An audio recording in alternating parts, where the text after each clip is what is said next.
And I'm waiting for it to appear, and I think it has appeared. Hello, everyone. Welcome to the podcast. Two Guys Talk Tech for YouTube channel stats. That's the one. I was struggling to remember our title then. Yeah. The joke of the title was that it was just shameless in that we do this literally to bump up the YouTube statistics for the channel. And we were going to shuffle the words around every time just for complete branding consistency. But it's actually just really, really hard to remember the name of it. Anyway, yes, hello everyone. Caradog, no audio. Oh, crap. Yeah, hang on a sec. I need to get... Oh, yes, we've got no audio for you. Oh no. Stand by. I need an audio capture. Audio output capture. Add existing. Hopefully. Desktop audio 2. Oh, that might be it. Hang on a sec. I think I've got one open already. Alright, say some words. That's not it. Stand by. Properties. Creative headset. There it is. Alright, say some words again. Say some words again. There we go. Right. Alright. Alright, how does Caradog sound versus my voice? We need to do live audio mixing now. Say some... You do the intro while I go get my coffee. Absolutely. Hello, people. Was that Welcome. Your intro? Yeah. Hey! Someone asked in German if my name was an English name, and I got stuck translating it into English, which interrupted my thought process. I'm sorry. I am not sufficiently bilingual in any way, shape, or form. Were you going to try and be clever and answer in German, even though you can't actually speak German that well? I can approximately a couple of words. I can apparently sound very camp by telling people I've lost my mobile phone. Yeah, I know exactly what's coming. Right, apparently you're a little bit too loud, so I'm just going to bring you down a touch. There we go. That makes a difference. Normally I'm very much louder than whoever is with me, because I have a big booming presenter voice, so whenever I have anyone else on camera with me, it's difficult to make sure that they are just as loud as I am. And I spend... Yes, good point. I spend almost all of my time when I'm with other people trying to remember to speak a lot quieter, because when I'm in person, I am so much louder than people. Interesting. Right, I'm going to quickly post in the Discord. Like, oh dear, I will do that. But yes, no, I'm very much... But as to go back to the question I was saying, I am not German. However, I did German for several years at school. And that gives me just enough ability to read some words and just kind of go, just specifically, I can kind of somewhat make myself understood. I was in Germany in the summer 2 years ago, and my proudest achievement was starting to order food in German. The person responding in German, as opposed to swapping to English and going, "You're failing," and me then continuing in German and just being like, "Oh my god, someone thought my German was good enough for them to entertain me." Yes. Yeah, just when you get to the point where they're just like, "Thanks for trying, but just speak English," you know.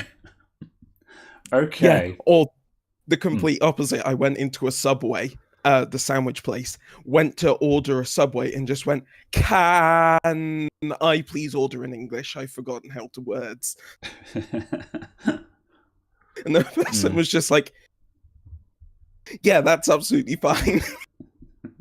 Well, yeah, I mean, obviously it's... we've obviously got a lot of... I'm sure we've got a lot of... non-UK viewers here. I want to say foreign viewers, but that sounds like I'm sort of being dirty foreigners or something. We've got lots of people from around the world watching, and I'm sure lots of you guys are bilingual. The British and probably most of the Americans are terrible at being bilingual. We know English, and that's all we need to know. So for us, speaking any other language is pure black magic. Whereas everyone in Europe and around the world is just like, I'm sorry, we just, yeah. So, yeah. That's why for us it's super strange. And part of the time we Mm. can even English. Quite so. Right. Let's see. Questions did start coming in, and then I forgot. Absolutely. It wasn't so much a question. It was just one that I spotted. Secret Carper says, just building in a Corsair 275 airflow. Thank you for recommending it. It's wicked. No problem, dude. I really like that case. It's a bit of a Marmite case. There were lots of people in the comments that are just like, oh, that front panel is gross. But I think the front panel looks rad, personally. Yeah, it's a sheet of plastic, but I don't really care. I think it looks really good. Is that the all angular one? That's right. Yeah. The one where it's just like lots of sort of vents at different 45-degree angles to each other kind of thing. But yeah, I liked it. I don't know if I like it. I'm kind of... Or, well, more precisely, I don't know if I want to buy one and build in it. Because... But then I don't know if it'd work for the kind of build that I'm ending up in. So. That's the case in question for those of you who aren't sure. Yeah, you were actually you were questioning you were going to build in an O11D, and now you're having a crisis about it, aren't you? Not specifically a crisis, just more of a case. I'm just kind of like, is it the case I want? It's an awful lot of money for a case, considering it is genuinely going to sit on the floor where I can't see it, with a refrigerator underneath it. Oh. Yeah. Oh, stand by. Caradog's now having an existential crisis.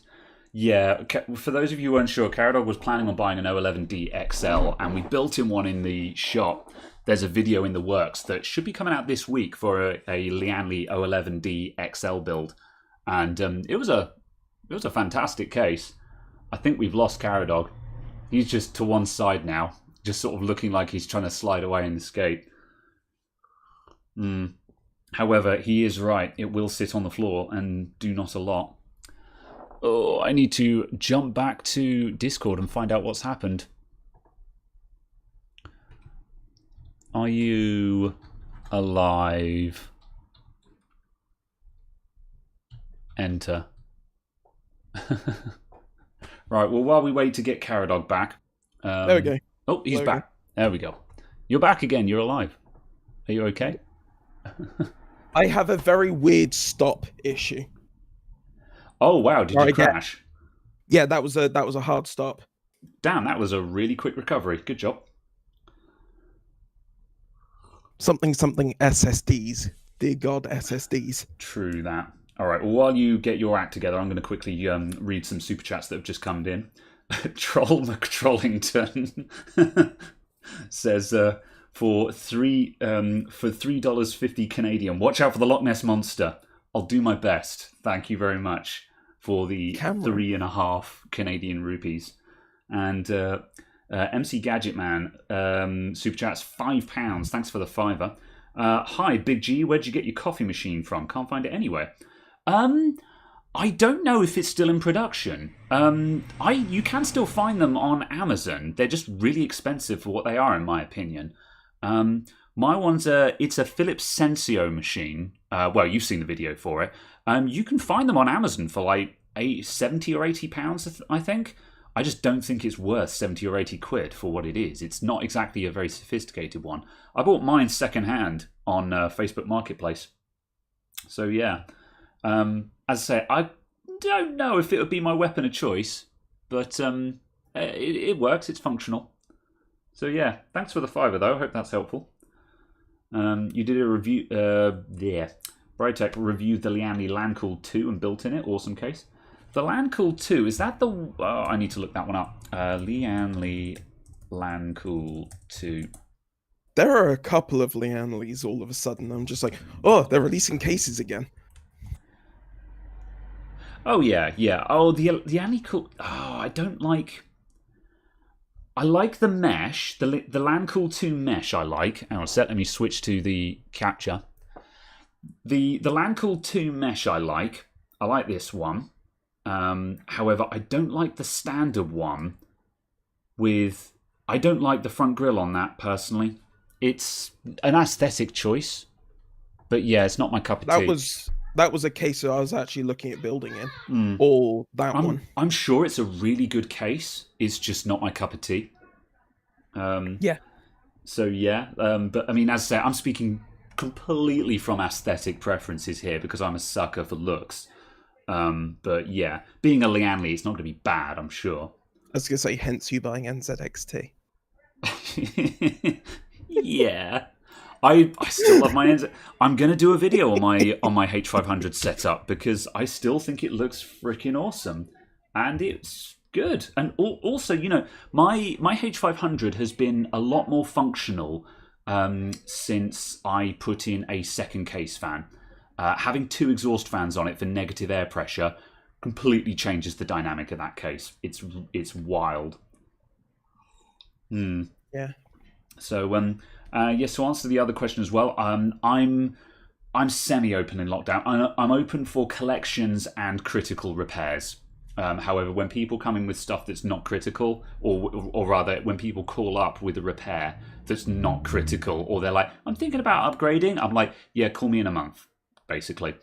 But the lockdown being in effect has a big impact anyway. The incoming work has gone, which is exactly what happened in the last lockdown. But I'm not bothered because I'm like 2 weeks behind schedule, and this is actually an opportunity for me to catch up anyway. So yeah, lockdown does have a big impact on the business, but it's nothing that concerns me right now. So, what about you? Are you still going into the office, Caradog, or are you yes, or are you furloughed? absolutely. No, we've not. All we've done is send people home, basically. We're very lucky in that 2 of us, I guess, are client facing, or we can manage with only 2 of us being client facing. So we've just done it from that. Fair enough. And then everyone else is effectively just become support staff on that front. And obviously it's taking everyone a lot more time to do stuff because we're kind of dumping work on them that previously they weren't doing. But because there's only 2 of us who can actually talk to people and answer emails and things like that, we're kind of going, here's the query, here's the answer to your query. Your query has been resolved. Dump paperwork on person. You now need to sort out this paperwork. Fair enough, yeah. And just doing that. And so beyond that, it's not really a problem. Yeah, fair enough. Gadget Man has found it for £59. Good job, and thanks for the extra £2 as well. Thank you very much. Enjoy the coffee. I think they make a really good coffee. So yeah. Also, Mark Tal, thank you very much for the €5 sticker. Were you about to disparage my coffee, Hugh? I was going to say it's fine for, it's fine. Pod coffee, yeah. To be honest, there's probably better blends of it, but I just do the strong stuff because then I can only use 1 pod per mug instead of 2. But yeah, it's cheap and easy. I'm pretty certain I broke the coffee machine in the office on Friday, and that actually made me significantly sadder than I expected. Oh no! Do you have a backup? Do you have some instant coffee backup or anything? I can't drink instant coffee. It gives me a panic attack. Oh. Genuinely, I'm like a really, really weird, like full-on panic attack and existential dread. Everything is wrong. The world is ending. How and weird. I'm just like, but fresh coffee doesn't do that to you. No. Huh. Yeah, exactly. Well then, yeah. Sure. All right. But also, pod coffee doesn't. And I'm like, what? I was just so confused. I don't get it. I don't know. I think that's really interesting, and I don't know what to make of it. But also, we should probably start talking about some tech on our tech podcast. Friendly reminder: if you came here for a professional show, you're in the wrong show. But thanks for coming all the same. It'll be something. So, a couple of people pointed out who had it? Yeah, Arnold has a. No, it wasn't Arnold. It was someone else said they had. It was Arnold. Has a Cougar case. I don't hate Cougar as a brand. they're a budget brand, but they've got some cool stuff. Their stuff is fine, basically. They're like a lot of the other budget brands, which are, they're not the best out there, but they're functional, they're cheap, and they do the job. So, yeah. Cool story, bro. I dig it. I've not seen any of their stuff.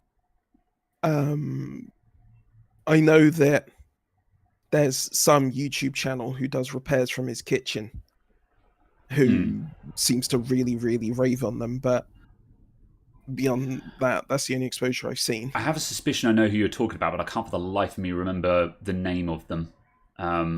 Yeah. But yeah, fair enough. But yeah, as I say, they're fine. Although I did have had a bad experience with one of their power supplies recently, just due to packaging. Interestingly enough, I bought a Cougar power supply.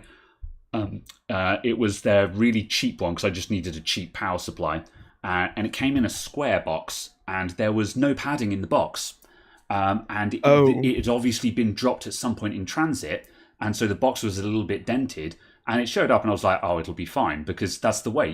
Now and then you get a dented box, and the content is fine because it's got padding in there. There was no padding. This thing looked like someone had punched it off of a cliff edge. So yeah, I took it apart and I panel beat it back into shape, and it works. But suffice to say, I can't sell that power supply now, which kind of sucks. So that's just in a test rig.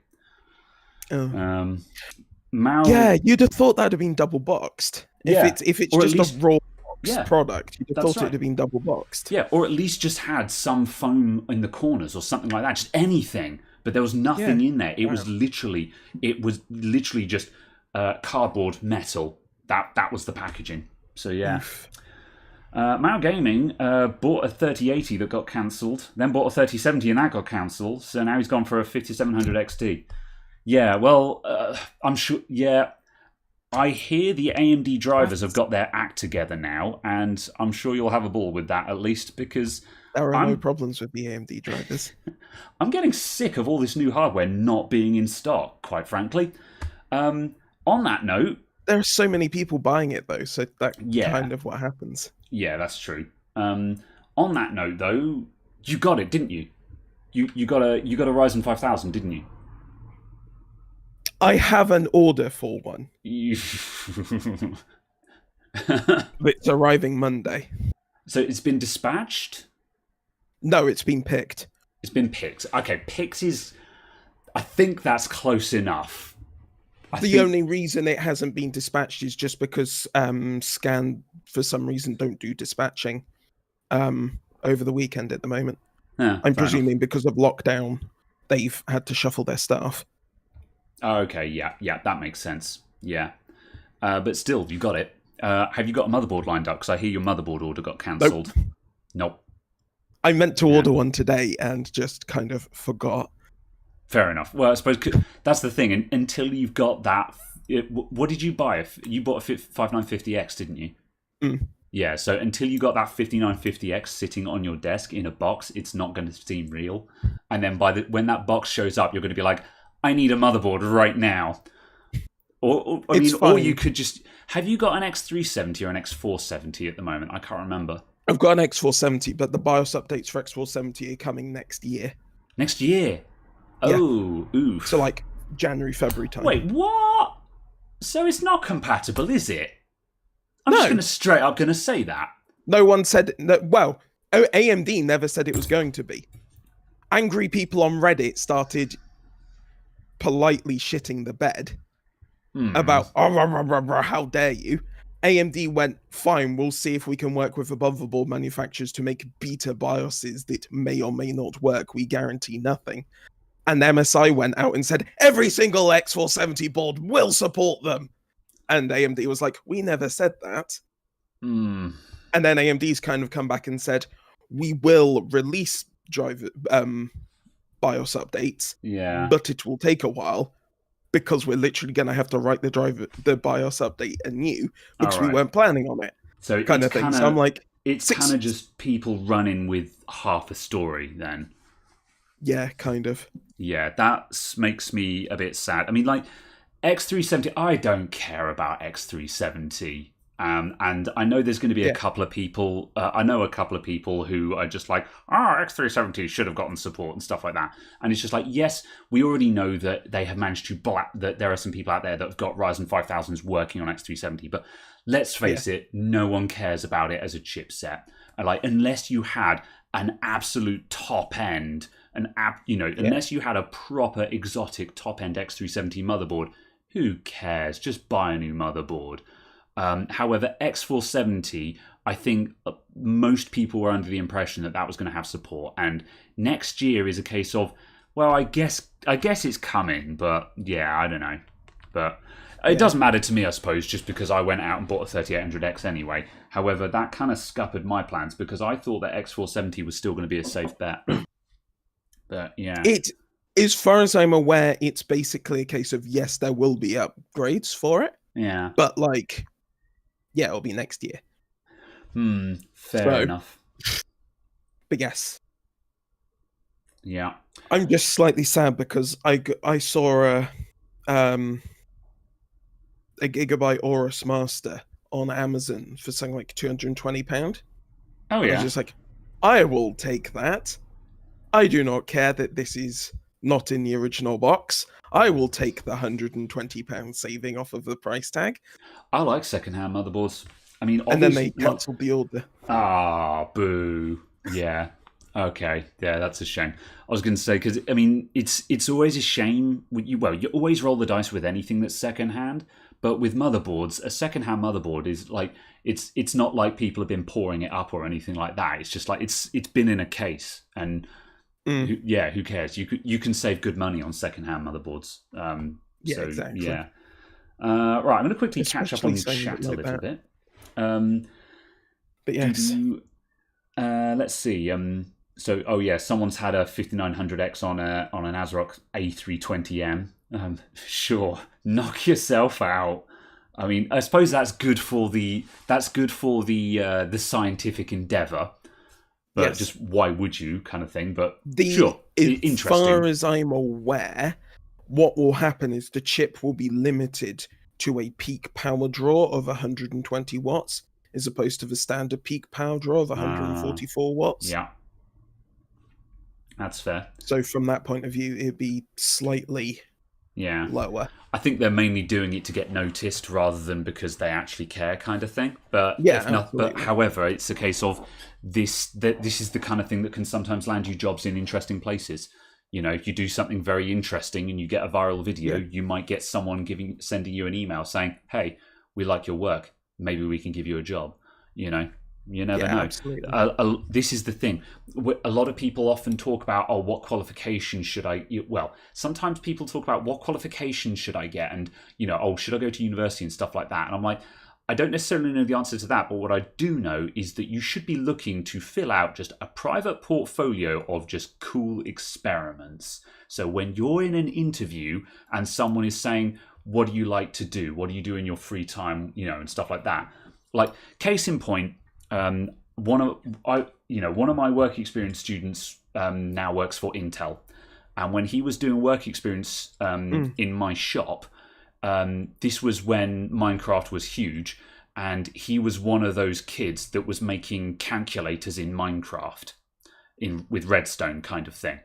And that's the thing, is this is why he's now working at Intel, because that's the thing, is that when he's in an interview and he's saying, yes, I have built programs in my spare time. I have built my own server at home, not to do anything, but just to learn about it and build it. And I have learned and understood how logic gates work at a very basic level, and I can build a 2-bit computer with logic gates, kind of thing. That is what gets you.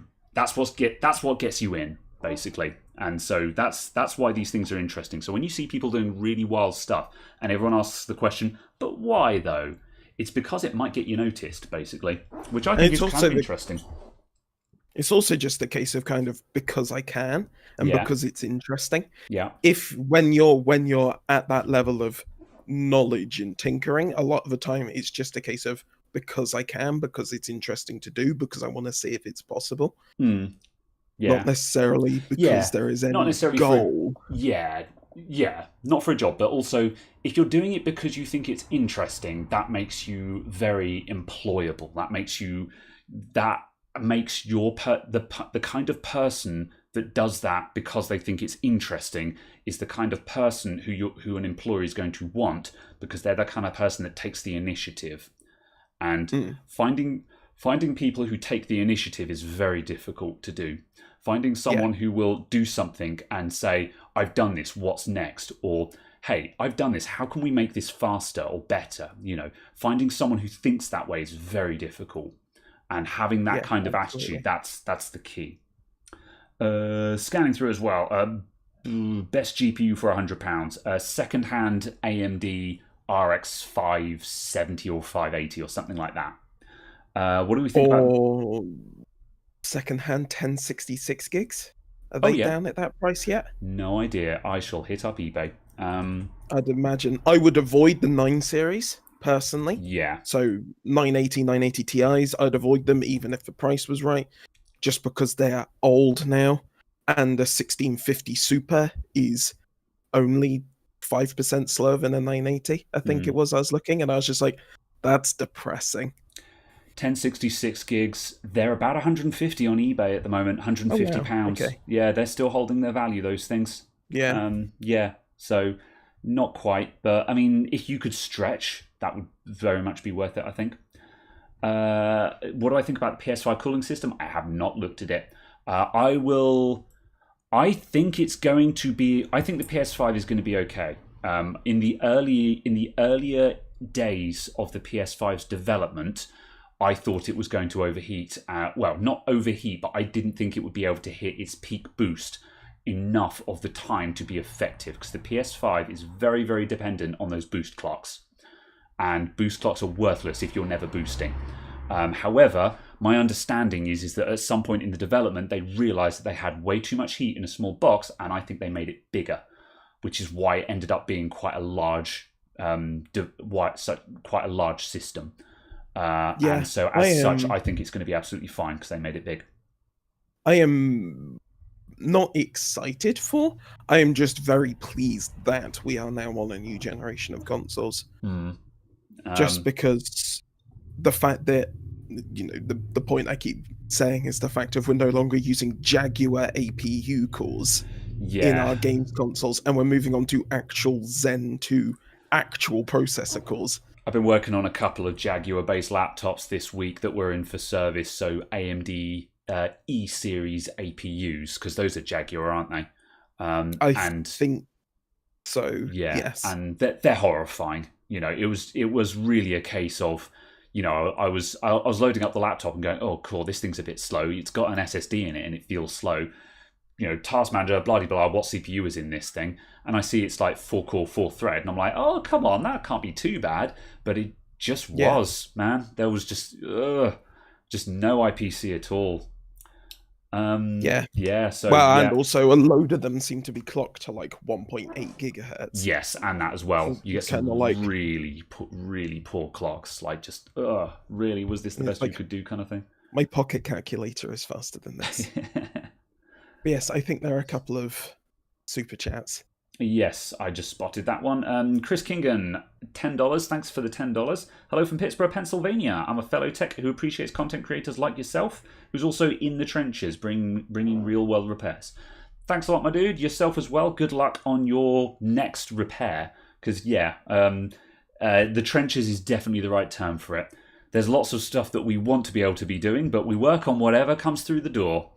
And sometimes that's something really exotic, and sometimes it's a Bluetooth speaker. but yeah, appreciate it, my dude. I didn't miss another one, did I? No, I think we're good. Yeah. Let's see. What else is in chat? I think there was someone else saying, here, have some money for a coffee. Which is? Oh, yes, Devil July with the $5. That was me. Yep, that was the one. Amlate, here you go. Thank you for the coffee, my dude. Greatly appreciated. Absolutely. Yes.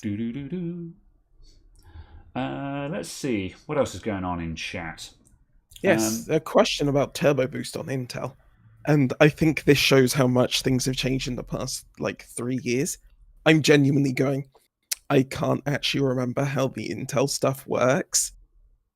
I just haven't looked at it in sufficient detail to It hasn't remember really how, changed much.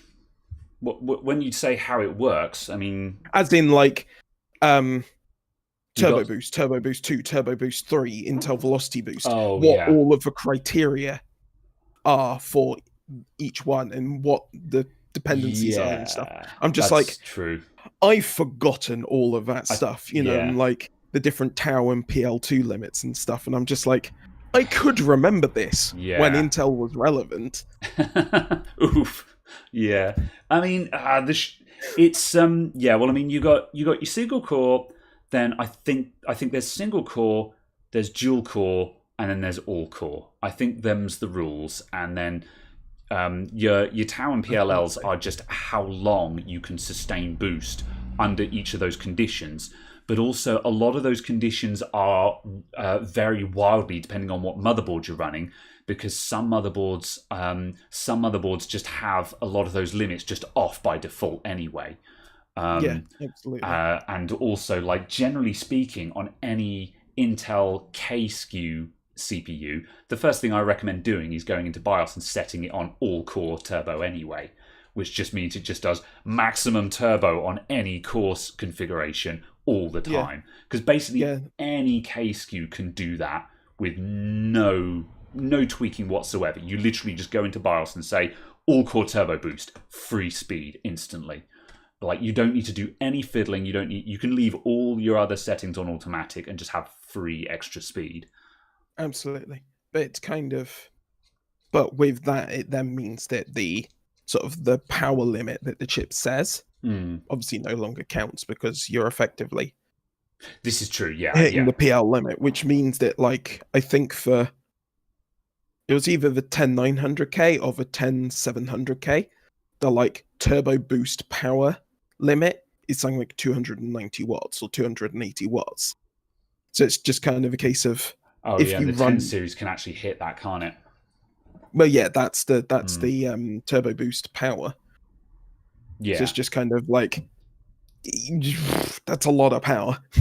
I mean, raw, like actual energy usage. Yeah, this is true. It's worth bearing in mind that the last Intel that I actually played with in any way was my 8600K. So my Intel knowledge is actually getting horrendously out of date as well. Yeah, my 8600K was actually fairly amicable. Certainly on that one, you could just smash that up to 4.8. I could run it at 4.9, and if I'd really jammed up the voltage, I would have hit 5. But as a daily driver, it didn't seem worth it. So yeah, absolutely. Blah blah blah. Let's see. Gadget Man. Do you remember the MMX days in the 90s? Caradog is a super guy. There you go. Caradog, everyone. Thank you very much for coming along. I feel like I need a cape now. Yeah, I don't. I mean, I know about MMX and stuff like that. However, at the time when MMX was a thing, I was too young to understand what difference it made. Also, I can't remember if my Pentium 166 had MMX or not. I think it did. I think the first computer that I actually used, which was a Pentium 166, I think it already had MMX, so I never had any basis for comparison there. I know my mate had a Pentium 133 and I had a 166, and my 166 was noticeably faster. But of course, back then, when you're running at 166 megahertz, obviously like 33 megahertz, that's like 30% more speed nearly, kind of thing. That was a massive hike. So just one model up was a massive percentage increase, whereas these days you need to actually make pretty large steps in clock speed to really see any difference whatsoever outside of benchmarking. Well, reasonably yes, so. the number needs to increase a lot, because obviously the percentage difference is smaller because the numbers are bigger. Yeah. But yes, apparently MMX is officially a meaningless initialism. I didn't realize that. I assumed it stood for multimedia extension. Yeah, that's what I thought it was. I thought it was multimedia something. But it doesn't. It's actually meaningless. So, Fair enough. okay, Intel. But yes. Wine is not an emulator. Let's see. DVDDMC with the $10 super chat. Thank you very much, my dude. Have a B450 Tomahawk, a Ryzen 7-2700X, 32 gigs DDR4. Windows shows 48 gigs of RAM. Something is wrong. I saw you in the Discord earlier on today with this issue. I'll level with you. I got no idea. I didn't follow up on that one, but I did mention in the Discord that my approach...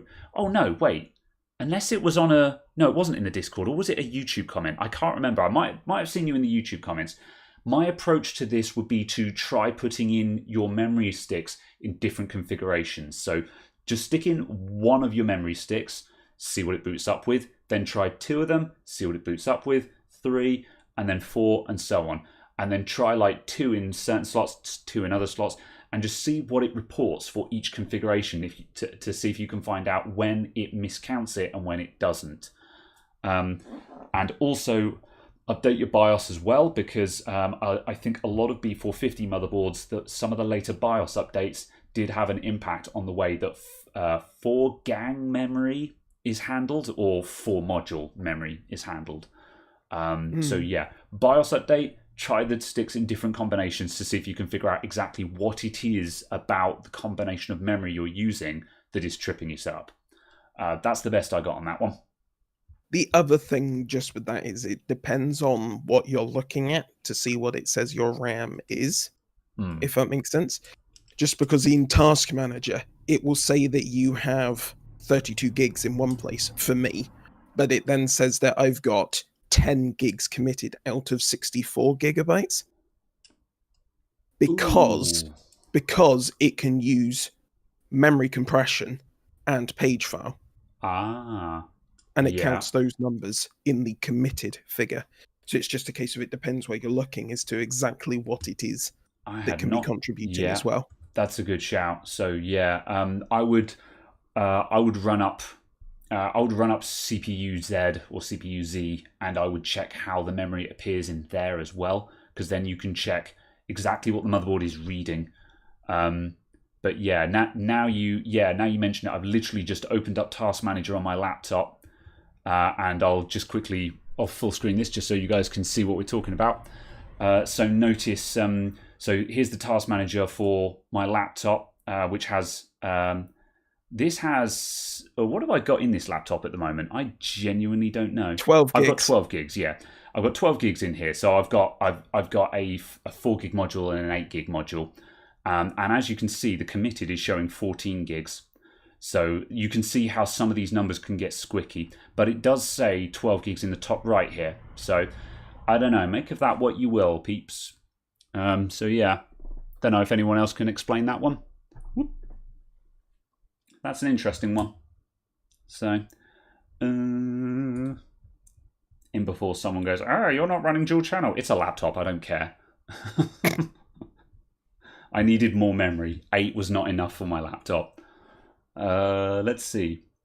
And also, a couple of people mentioned XMP as well. I don't think this is an XMP issue. However, if you're having any issues at all with your computer or relating to memory, I would definitely do all your diagnostics with XMP off first and see how switching off XMP changes things, because XMP will punk you in weird ways.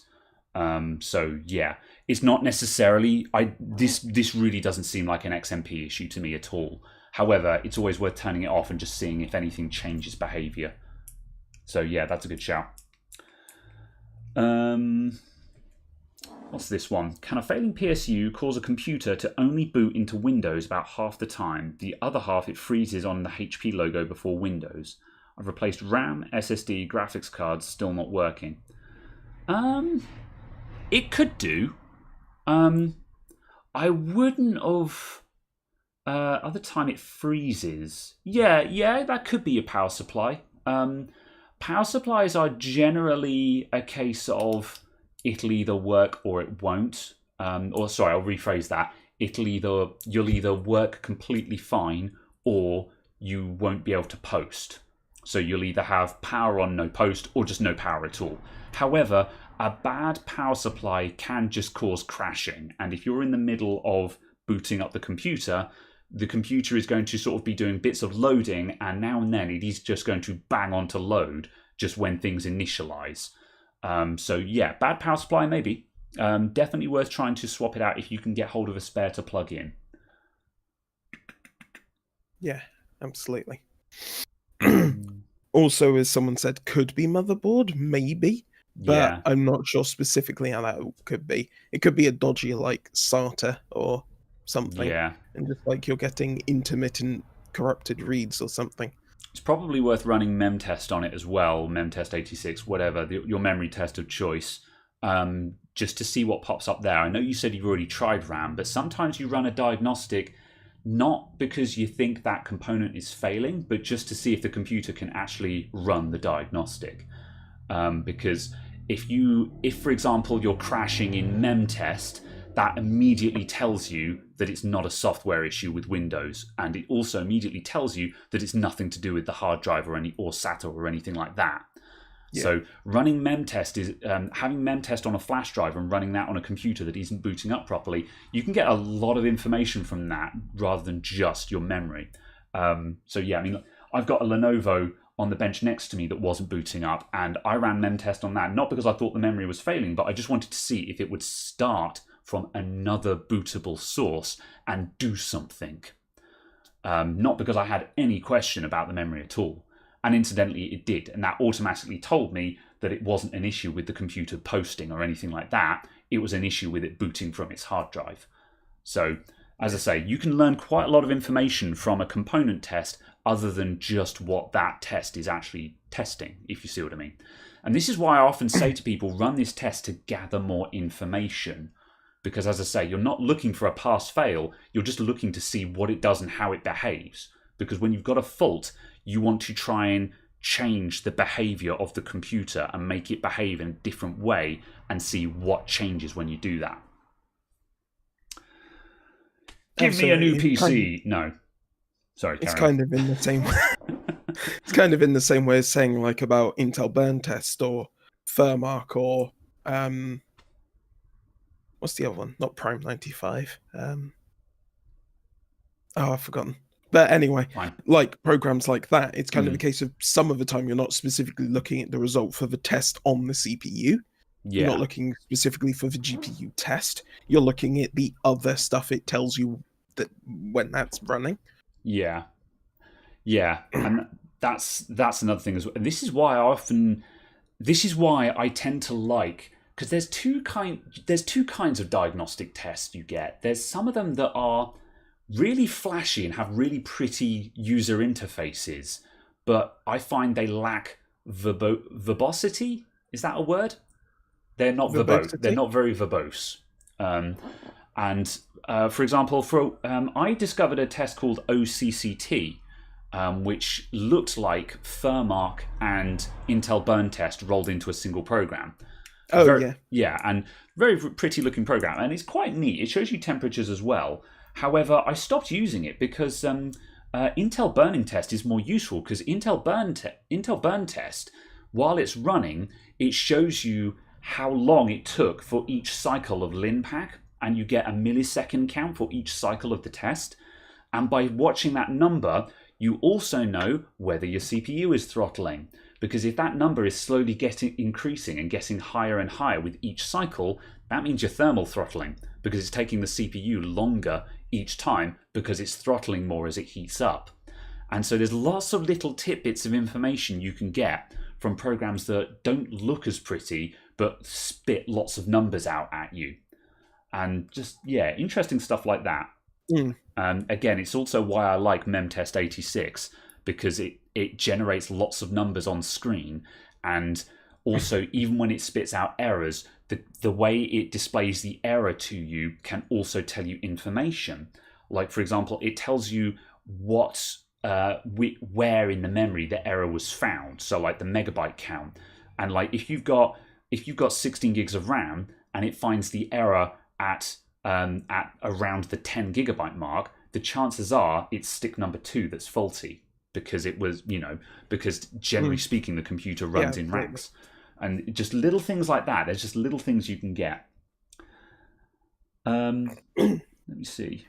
I think it's also kind of a case that there's a bit of a talent to kind of unpicking the results and kind of knowing what failure you're looking for. Yeah. In a sense, it's kind of like the thing we're saying about a failing hard drive.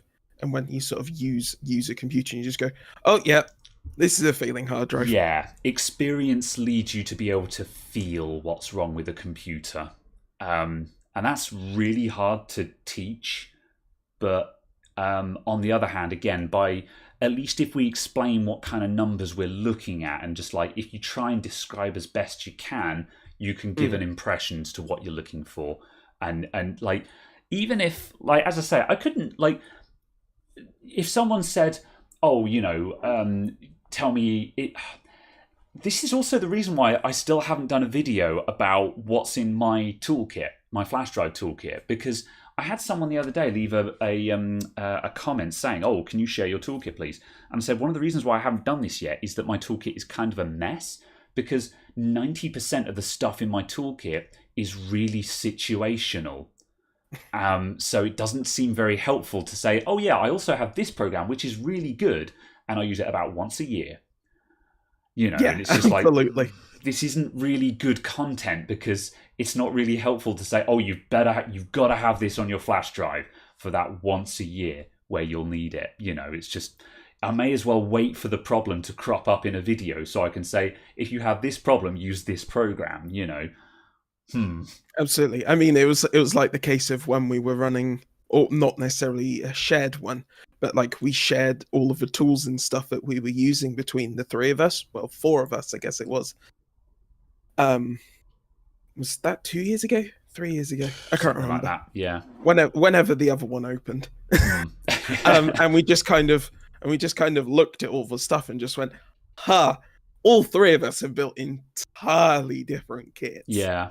And it was amazing how, even though in this very close geographical area, the issues that seem to have popped up are so wildly different. Yeah. And it's just also, many puzzles have more than one answer, and that's the thing. A lot of people will often say, oh, that's, like, I get lots of people saying words to the effect of, you fixed it wrong, in comments, where I get a comment saying, you should have done this. I'm like, well, I didn't, and now it's fixed. There's more than one way of fixing something. And likewise, people have got different ways. You might, some people might use a completely different set of diagnostics to determine a fault. And it's also just a matter of what programs you know as well. And like, the reason why I keep using Drive Snapshot as my imaging tool is because better the devil you know. Drive Snapshot is a bit of an animal, and the reason why I haven't made a video on it is that there's 1,000 situational issues for where you need to do things a certain way to make it work. However, I know 900 of those 1,000 issues with it. So whenever I'm using it, I know exactly what to do to overcome each obstacle. And you couldn't explain that in a video, which is so And the thing is, I went to use a different program recently. I've been testing I started testing Clonezilla for a different imaging program. However, the first time I used Clonezilla, it failed because the drive was failing and it fell over on bad sectors. And I'm like, that's no bueno. Instantly no bueno. I'm imaging off of failing hard drives every day.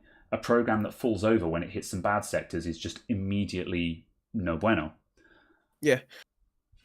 My favorite part of Snapshot is the fact that you can snapshot the OS that it's running on. Yeah, that's also really nice. It's that does enable you to do some really cheeky repairs. But yeah. Like a complete mess there. Is it 99 euro cents super chat from Shores? SJORS? Shores? Jaws? I don't know. Look, I'm sorry. No. Thank you for the euro, my dude. Much appreciated. Let's see. Got to repair a socket 478 motherboard because the previous owner destroyed 6 traces near the CPU socket. Is it really worth it? I mean, I suppose if you're doing it for the sake of education, that'd be interesting, doing trace repair on a CPU socket. But yeah, not convinced it's worth it for a socket 478. Let me see. What else is going on? You don't need loads of software tools. No, I use surprisingly few on a day-to-day basis. Just as I say, I've got a lot of situational ones, which just as soon as I tidy up my toolkit, I find myself needing something that's not in it, which is really frustrating. Yeah. So absolutely. yeah, pretty much that. I kind of moved on to running my toolkit is just a series of bookmarks in Chrome. Yeah. The problem Because is it's a case of I'm always working on someone else's computer though, so I don't have bookmarks. Oh, absolutely. But as in the case the place I keep it organized is in bookmarks in Chrome, because then I just go toolkit, right click, open in a new window. It opens all of them, downloads everything, and then I go copy to pen drive, ta-da. And I have all of the latest versions. Yeah. Just because it got to the point where there was a couple of programs and I was just like, oh, yes, I haven't actually updated this program in like 4 years. No wonder it's failing with the new version of Windows. Yeah, that happened to me with Hardware Monitor. I had to stop using Hardware Monitor because it just doesn't pick up half the stuff from Ryzen. That's including the new version as well. I think Hardware Monitor seems to have become vaporware as far as I'm concerned because it just doesn't like Ryzen. And the problem is I don't really like hardware info. HW Info Plus or whatever it's called. Yeah, that's right. Yeah, HW Info. Yeah, and that makes me sad because I don't like hardware info, which everyone else swears by, and I use it now out of necessity because it's the best one there is. But it's got way too much information in it. It's too verbose. It has so much sensor data on by default that I don't care about in 99% of cases, and you can't collapse categories. So, like on Hardware Monitor, everything was in categories. And for example, if you don't care about the GPU because you're not looking at the graphics card, you could just collapse the graphics card and just make that information invisible. And like if you don't care about voltage sensors, you could just be like, collapse all the voltage. Voltage I don't care about right now. I just want thermals or something like that. And just, as I say, it's a really good program, don't get me wrong. Just very, very difficult to read at a quick glance, I've found. I'm going to pause before we continue with a super chat here from Dana. Oh, no. I'm sorry, Dana. Dana Repule. That's what I'm going with. Thank you very much for the $50. Best wishes for the future of Adamant IT from Nebraska. Greatly appreciated, Dana. Thanks a lot. I really appreciate it. And have a wonderful weekend yourself. Big thanks for that. Much appreciated. Mike Ladd hates hardware info, doesn't use it anymore. Yeah. As I say, it is a really good program on a technical level. It's just not very ergonomic. I really think if there's a lot of very simple things they could do to make it significantly more ergonomic and user-friendly, which I would love to see. Oh yeah, there was another one that popped in as well, and I'm just going to quickly address this one because it's popped up a couple of times from Karim Handi. Thank you in advance, guys. My graphics card is an RX 474 gig, having an artifacts issue after I removed one of the MOSFETs that were powering the GPU. Can I fix this problem by lowering the GPU voltage? Maybe. If you've taken out one of the MOSFETs, I'm guessing you had a shorted MOSFET or something like that, and you've just pulled out all the shorted MOSFETs kind of thing. It's not getting enough power. If you underclock or lower the voltage, that might stabilize it. Have you tried putting new MOSFETs on it? I mean, if we're fixing just for the sake of education here, try putting a new MOSFET on it. It might just blow up that one, but it's worth a try. Sometimes it is just as simple as a MOSFET died, put a new MOSFET on it, and you'll get that power phase back. But yeah, it definitely sounds like it doesn't have enough power there. So lowering its power draw by lowering the voltage or underclocking it may get you out of that, or put more MOSFETs in. Yes.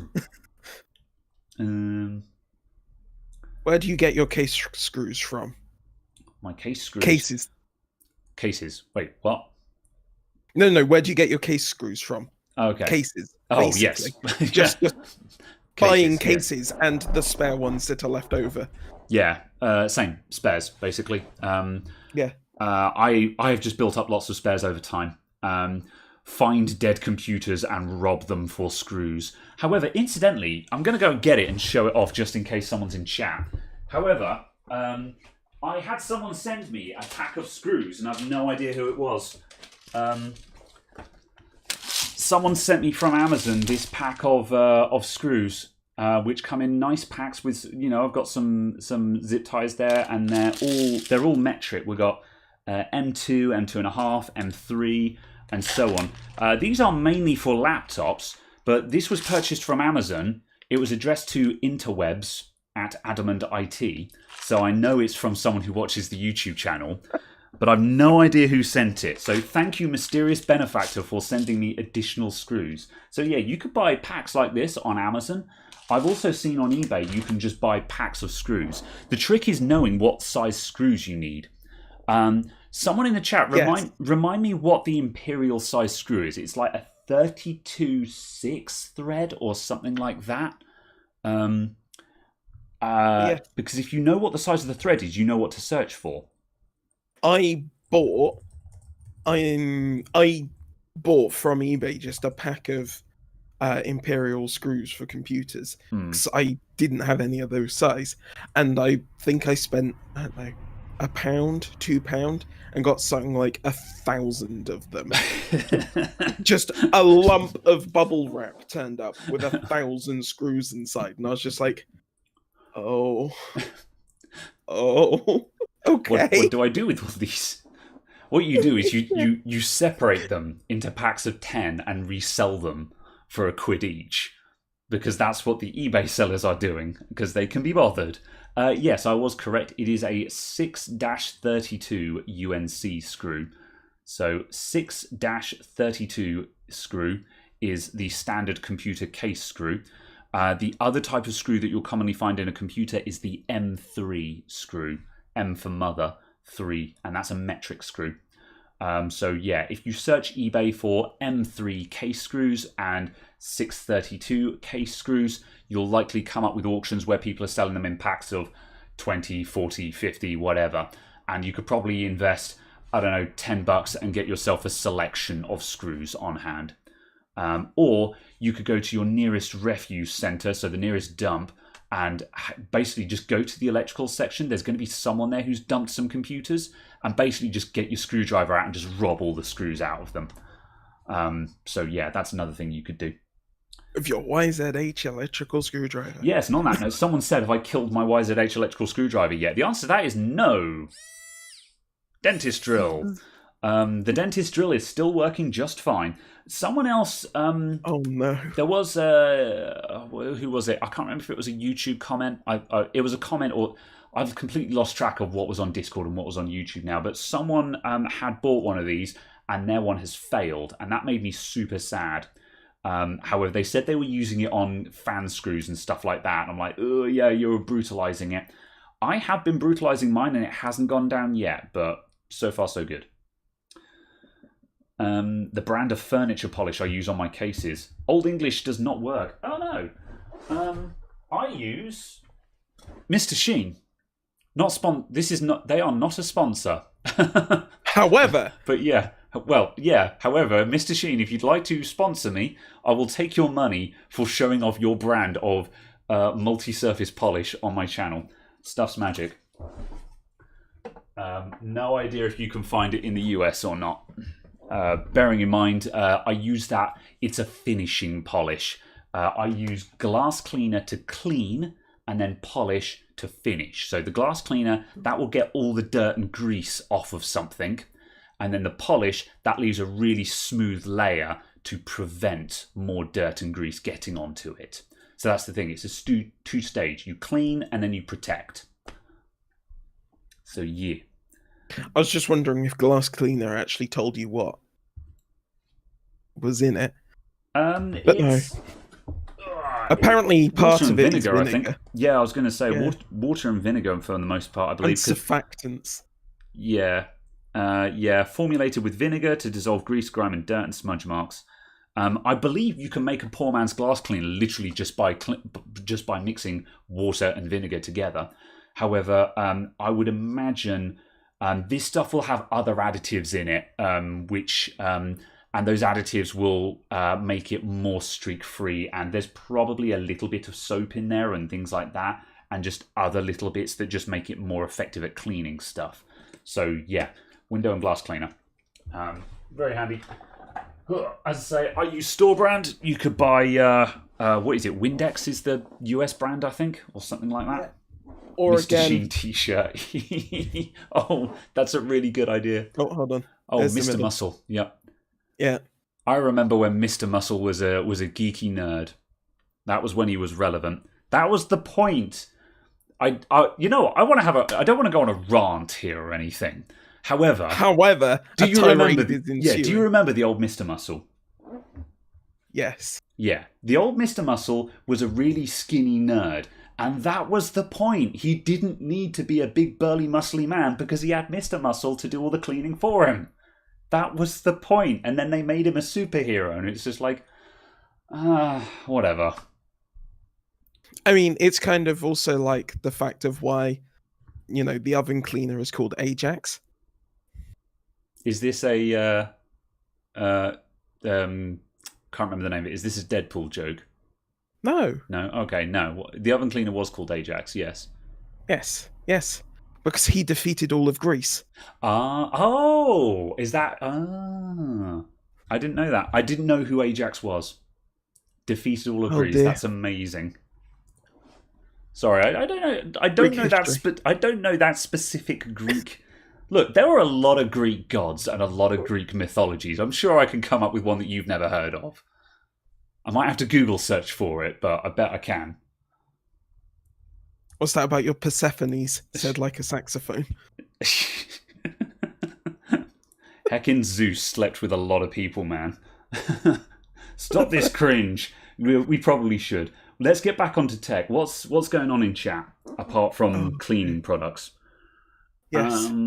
I noticed someone asked if this is a Williams flag, and I'm impressed by the fact that all they could see of it is this little bit, and they went, "Is that a Williams flag?" It's been seen in other. It has been seen before, though. Although, actually, no, they may have just guessed it from it. But yeah.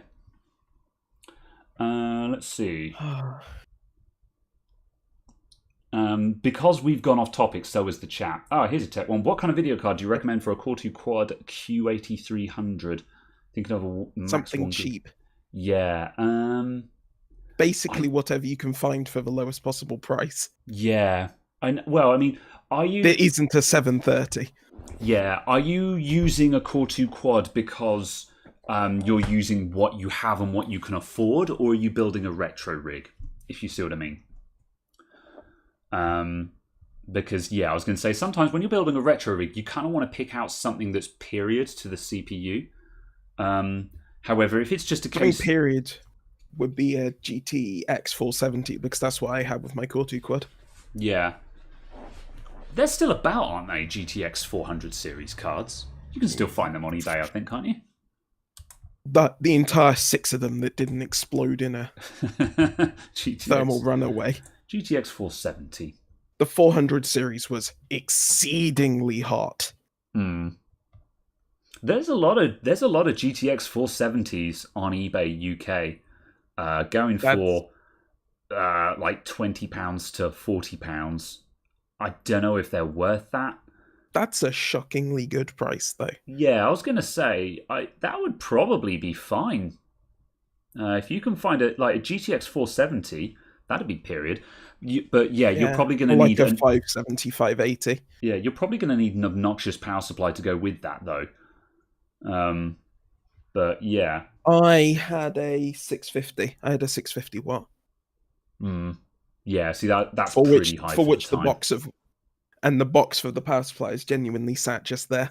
Why? Because it's got all my screws and stuff in it. Oh,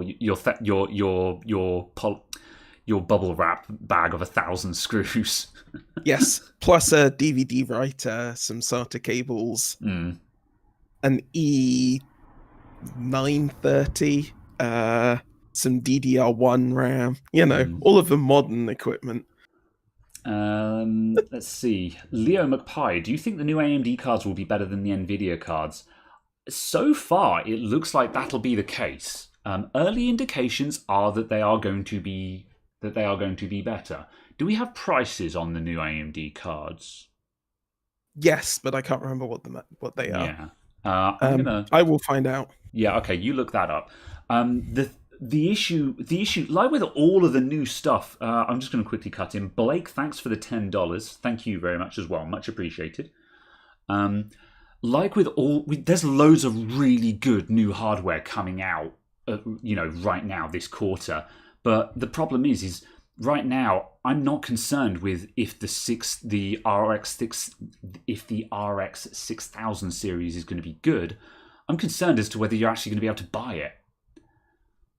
That's the problem. Like, this is what we were talking about before the show started, when people were gathering in chat. This is what we were talking about. It's a case of, we've got the Nvidia 30 series, we've got the Ryzen 5000 series, we've got the RX 6000 series, all stonking good new CPU and GPU lines. But what's the point if you can't buy them anywhere? It's getting frustrating now because, yeah, like, again, I've got another person who I spoke to this week who was just like, I want to build a new computer. I'm more or less ready to go whenever you are. My wallet is open. I have about £1,000, or in this case, one person has got about £1,400 to spend. So probably about $1,600 or so. And I'm just like, yeah, there's some really awesome new stuff that we could buy with that. That's all out of stock, and I don't know when it'll be back in stock. What do? It's really frustrating. I'm getting tired of it. Because, yeah, and like a lot of people right now, I am genuinely getting to the point now where I'm saying to people, if you're ready to buy, just buy what's in stock right now. Like if you want to buy, someone in chat earlier on was saying, oh, should I get a 3900X? And I'm like, if you have the money right now and you want that 3900X, just buy it. Yes, the 5900X is going to be better. It is going to be better. However, it'll also cost more, and who the hell knows when you'll actually be able to buy it. Yes. I would say it depends on what you're going to be using it for, because you might find that a 3600X does everything that you actually need for less money. Yeah, that's true. So yeah. There is a conversation on that. Yeah, separately. however... But yes, absolutely. Yeah, focusing on the generation rather than the specific thing. Yeah, that's right. Yes. To go back to the 6000 series graphics cards, the 6800 is going to be $579. The 6800 XT is going to be $649, and the 6900 XT is going to be $999. Yeah. Oh yeah, that's right. So it's so it's 580, 650, 1000. Yeah, and also I hear that the 6800. The 6800 XT is considerably faster than the non-XT as well, isn't it? Like, to the point where it begs the question, why the hell is that not a 6700? Is my understanding. I believe that the XT and the non-XT version actually have significant differences to them. If I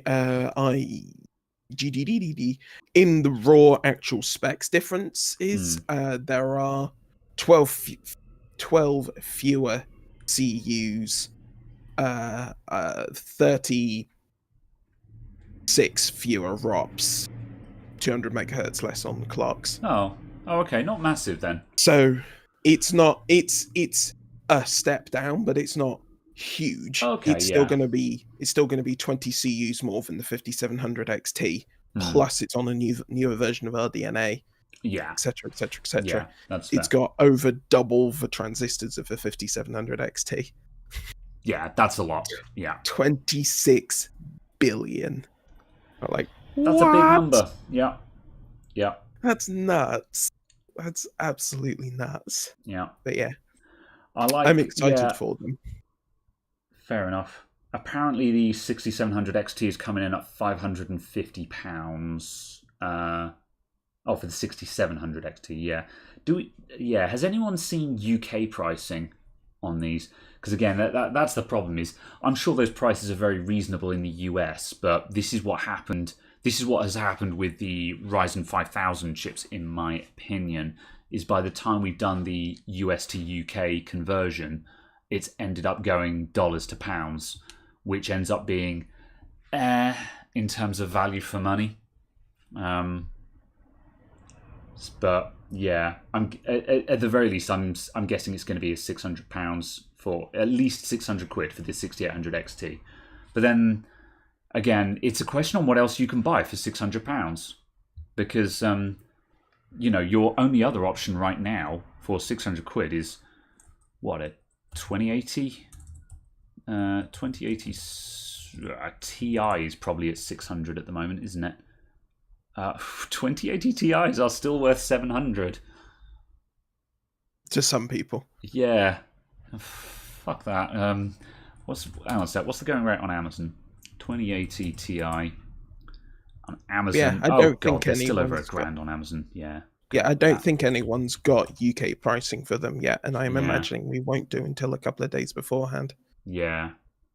Yeah, the 2080 Super is still going for like 660 on Amazon, where it's available, 600 to 700 at least, and the exotic ones like the EVGA Superclocked is like over 700.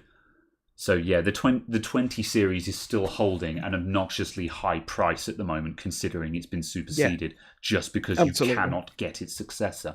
So what's the going? 5700. There are some people trying to sell an R9 Fury for £570. Yeah. Or oh my god, or a 980 for $570. Excuse me? Good luck with that. Yeah. 5700 XT is 380 at the moment. That doesn't look like bad value. That looks like pretty good bang for buck to me right now. If they actually have sorted out the drivers, I hear that AMD drivers are fixed. I hear the latest drivers are looking a lot better, but to be confirmed. Because that's the problem with AMD graphics cards. It's the drivers, man.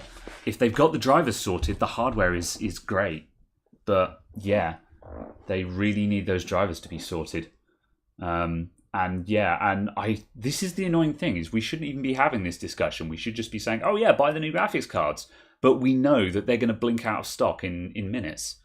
And because there's been so much pent up demand. Yeah. Basically. And it's just, when is it going to end? It's frustrating. I'm glad I don't need to upgrade right now, quite frankly. I maintain that it's only going to end with more fab space. Sure, yeah, I don't know. I still think it's like the toilet paper shortage situation. Eventually, everyone's going to have a cupboard full of graphics cards and decide that they don't need to buy any more graphics cards. Surely that will be it. But then again, basically every SI in America was saying that they've done Black Friday sales volumes every single day since like March. Yeah, that's true. Or at least had that visitor volume looking to buy. So it's kind of a case of, if that's the volume that is now normal. Yeah, it's kind of a case of supply is just going to have to increase. Yeah. But that will take years. It's difficult to, I hear what you're saying and I understand that. And I don't disbelieve you, but that's a difficult pill to swallow. It's difficult to imagine that being the reality, even though all common sense and logic says that is indeed what is happening. Yeah, absolutely. But it is crazy. But Amazon's great when you specifically know the specific product you're looking to buy. But God, I've just found someone trying to sell a brand new inbox EVGA Nvidia GeForce GTX 780 Ti for £595. Sure. Plus shipping on top. I'm sure someone out there will buy it and love it. And I'm just like, oh, that's horrifying. Yeah. Let me see. Someone asked, is the Corsair Carbide 200R any good? It's fine for low cost builds. I like the 200. I like the 200R for office builds, if you see what I mean. I wouldn't use it as a sort of a high airflow case or anything like that. I wouldn't use it for high end builds, but for low to medium builds, it'll do fine, and it's a smart looking case.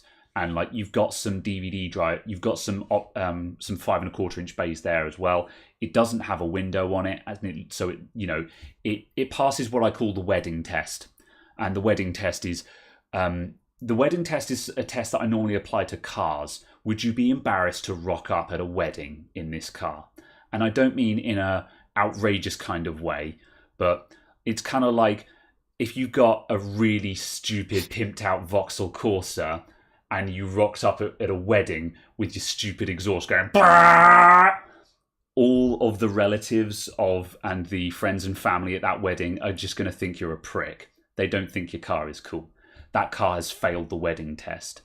Whereas, for example, a BMW M3 is also a noisy race car that does pass the wedding test, because you rock up at a wedding in one of those, you look smart, you look accomplished, kind of thing. And BMWs, Mercedes, stuff like that, they pass the wedding test. You can do the same thing with computers. Like if you've got a computer, if a professional looking chap comes into my shop and says, I need a workstation for doing professional work, and you give them something that's full of RGB, they're going to be like, why does it light up and flash at me? Doesn't pass the wedding test. Whereas if you've got like a kid who's a gamer, don't laugh at my wedding test. I can see you smirking. If you've got a gamer who wants all the RGB, that's fine. They're wrong. Yes, that. But yeah, like I said, the 200R passes the wedding test. That's what I'm saying. I also smirked because I saw one of the press shots for the 200R. It has a Corsair AX 1200i power supply fitted in it. Of course it does. It's a Corsair. With twin EVGA GTX 680s. 680s. It's an old case. It's been around for a while. Yeah, but that's a press shot. Yeah. That's what Corsair do, though. They'll cram their case full of their top-end gear because that's what they do. And my favorite part of it is it has a micro ITX motherboard in it. Sure, okay. Yeah, suffice to say, I like the 200R. I think it's a good case. It passes the wedding test. Wouldn't use it in a high-end gaming build. However, if you're doing a modest build and you want an affordable case that looks smart, the 200R is probably what you want. Demini BS, thank you very much for the $4.20, much appreciated. And Chris Manson, thanks for the £2. Do either of you watch Tech Yes City? Tech Yes City, that's not the chap who's in the kitchen, is it? Or am I thinking of someone else?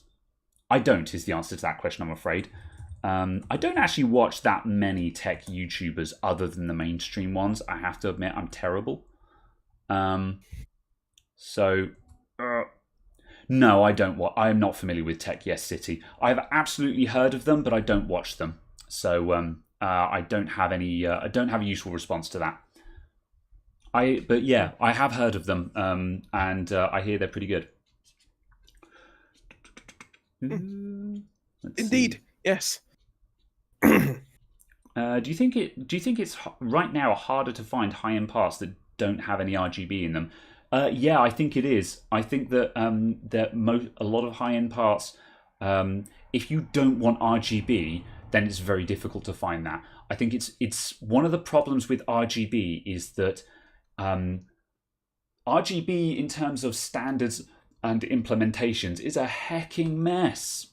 I love RGB, don't get me wrong, I love it to bits, and I know that it's not, but I also know that it's not everyone's cup of tea, and it's very frustrating that it's very difficult to buy components that either don't have RGB on them, and for example cost less, and also, or failing that, it's difficult to find components where the RGB just has simple on-off stuff on it. So yeah, guy in the kitchen is Carrie Holzman. That's the chap. I recognise that name. Thanks he likes his cougars. Fair enough. We'll leave that one where it is. Cases. But, yes. However, yes, Yeah, Carrie Holzman. I've seen some of his videos. I know quite a couple of people were. He's a fan of frontline computer shops as well, which is why I'd heard of him because he approved. So yeah, with RGB, yeah, I do agree. I think there should. I think there's a lot of.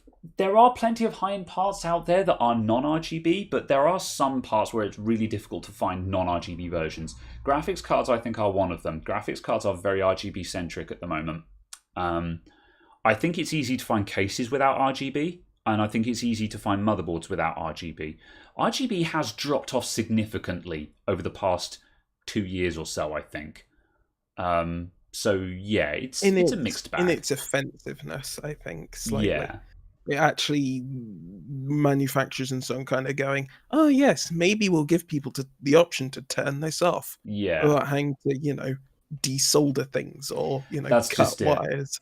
There's a lot of features which some people like and some people don't like that would be extremely easy to make just an optional flip on-off switch. Or even just literally just a simple little plug that can just be disconnected and they can just have a little note saying, if you don't want the lights, just unplug that little header there. All the lights will go out, Yeah, exactly. But yeah, I don't know. Just is the thing I quite liked about the block for my the 5700 XT. The fact that obviously because it was a standalone block and it's just a water block, you don't have to have the RGB in, and it was just on a separate fly. And if you didn't want it, you didn't plug it in. Yeah, kind of thing. I like that solution to the problem. Going, it's here for people who want it, and if you don't want it, you just don't plug it in. So yeah, that's fair enough. Let me see. Someone, Dominic, earlier on in the chat said, "Do you think I should start a business? I design self-designed PC houses from wood, aluminium, and steel, but I'd like to do this as an entrepreneur here in Hungary." That sounds rad, and I think there would be a market for custom-made cases if you could do them at a reasonable price. The difficulty is getting to an audience. Yes, I'd also say I don't know if Hungary has quite the economic position. You'd need worldwide shipping. I don't. Yes, and that's going to be expensive. I have a good friend who is in Hungary, and he's saying about the sort of the computer market there is. Yeah, functional. I think the product and the concept is great. I just don't know if you can make it work out of Hungary. Like if you were if you're in the middle of the US and you could ship it anywhere in the US at a decent price, then that would be no problem. You might even get away with doing that if you were in the UK.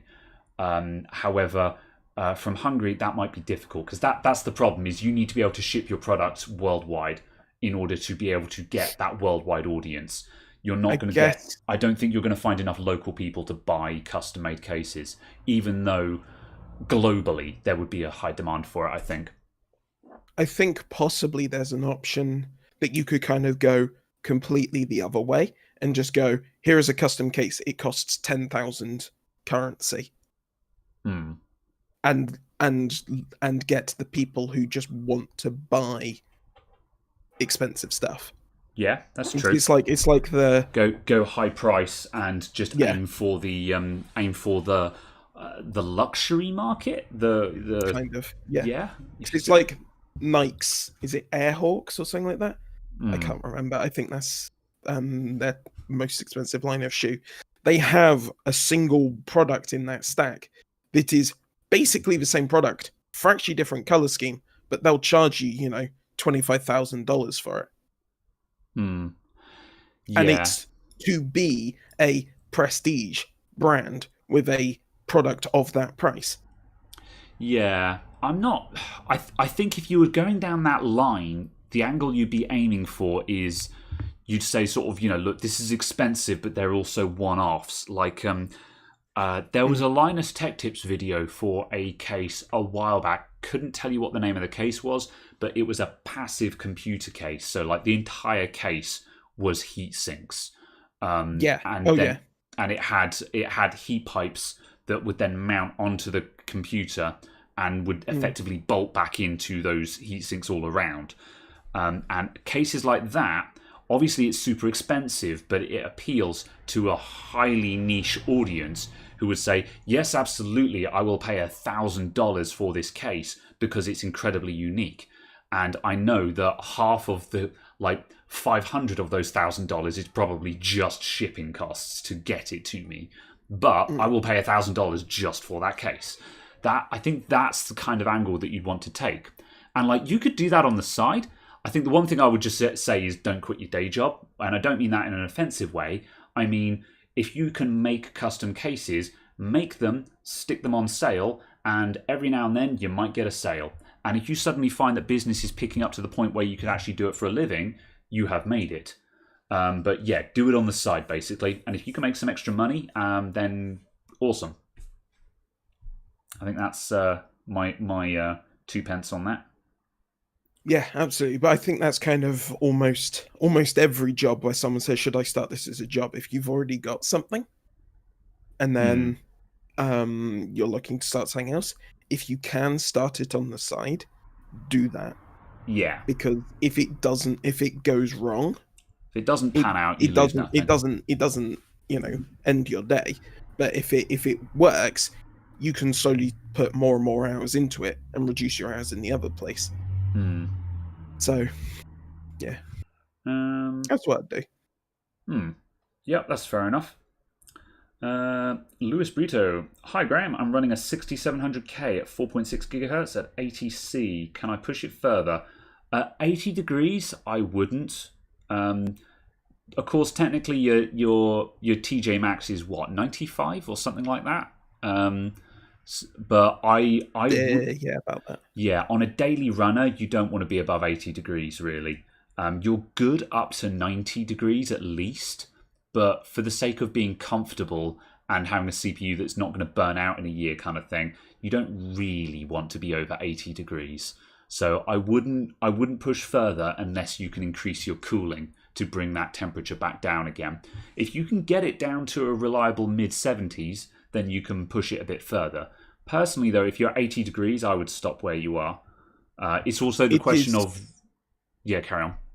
Sorry, I was just going to say, it is possible that you might be able to continue getting more clocks without more voltage. That's true, yeah. Potentially. It's just a case of, obviously, there is potentially that you could still be gaining more clocks without any more voltage. And if you can, your heat isn't going to really change. Yeah. The other thing as well is that last bit of your overclock will also be the most expensive, if you see what I mean. In that, you might find that if you start upping voltage and stuff, like if you say nuts to the temperatures, forget thermals, and just pump more voltage into that, you might be able to go sort of, okay, we managed to get to 4.7. But now we're at 95 kind of thing. It was a case of if you've got a choice between a really tough 4.7 or 4.8 that you had to pull out all the stops to get to, or a comfortable 4.6 that just runs no problem while your fan is still whisper quiet, you're better off being at 4.6. And this is what I found with my 8600K when I was running that. I was dailying my 8600K at 4. I dailied it at 4.7 gigahertz. I could run it at 4.8 or 4.9, no problem. However, at that point, I was having to significantly increase my cooling speed and cooling noise, and I was having to up the voltage a lot more, and I was having to push much harder, and my fan curves all had to go up slightly. Whereas at 4.7, I could run my standard super silent fan curves, and it wouldn't blink while running at 4.7. So for me, it was a case of I will happily sacrifice that 100 megahertz for the sake of running dead silent and easily.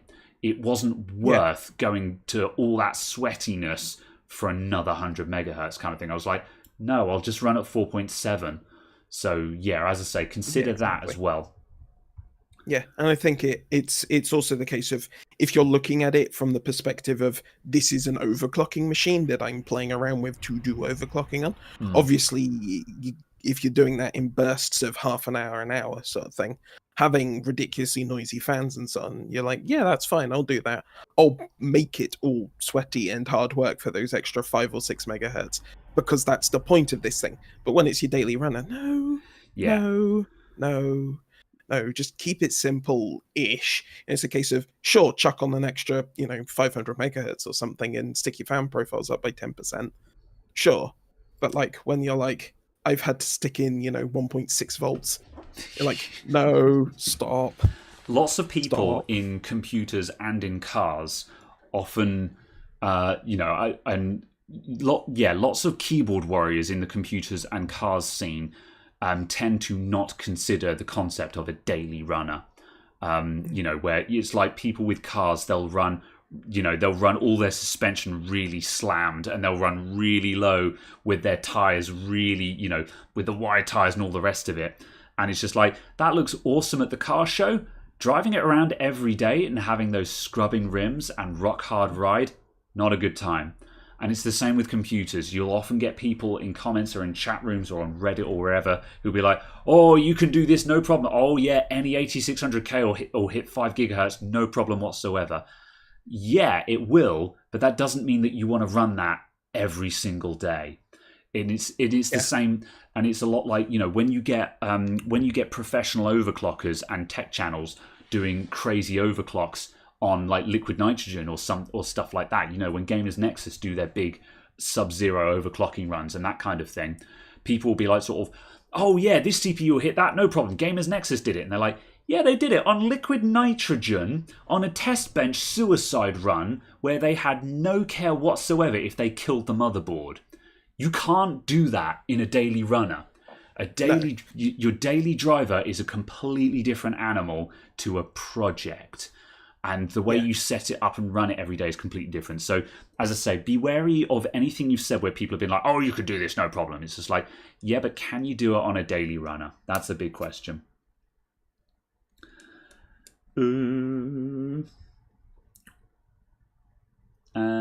Yes. Saying about that, I was watching DeBauer's video about overclocking the 5950X. And just with that, and just initially, just him dropping it down to, I think it was -70 on liquid nitrogen, and just letting the boost do its thing. Just to kind of a small point of temperature scaling. It was kind of a case, it was just like, with that, it like clocked to like 5.1 gigahertz, just boosting. Wow. It was just like, nice. Yeah. Boost algorithms work. I think he hit something like 5.7 in the end. Yeah. I think he hit something like 5.7. And it's just like, that's crazy. That's mad. Yeah. I like this. Yeah. So I'm half expecting that if I do end up building the computer up as I was expecting, that I'll basically passively daily at 5 gigahertz. So that'll be fun. Miles Hudson, I have a question. What's the best motherboard to pair with a Ryzen 3600? Hoping to build a PC shortly after Christmas with some extra savings, and I'm unsure which motherboard to buy. One of the B550 motherboards. The B550 motherboards are rad. Basically, just because they're at present they're the newest motherboards, and X570, except in the high end, the X570 low end is a pretty boring place that doesn't have a lot of very interesting boards in it. So if for X570 you need to go mid or high end, and by mid range I'm talking sort of 200 or 250 pounds and up. And for a Ryzen 3600 build, you probably don't really want to be spending more than 200 on your motherboard because your CPU didn't cost that much. Rule of thumb, like, I hesitate to say this, but your motherboard shouldn't cost more than your CPU. So yeah, B550 motherboards, I would say. Do you disagree with me there, or no? It was just the concept of people doing that. I was just oh no. Whereas the B550 motherboards, they're brand new motherboards. A lot of them have got brand new, really good VRM setups on them. Not that you need that for a 3600, but again, they're just really smart looking boards.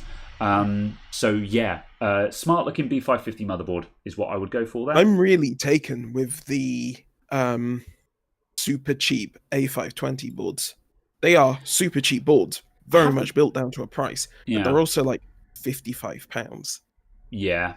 And I'm just like, they're good for what I call glass cannon builds, where you're min-maxing the price and you don't care about the feature set.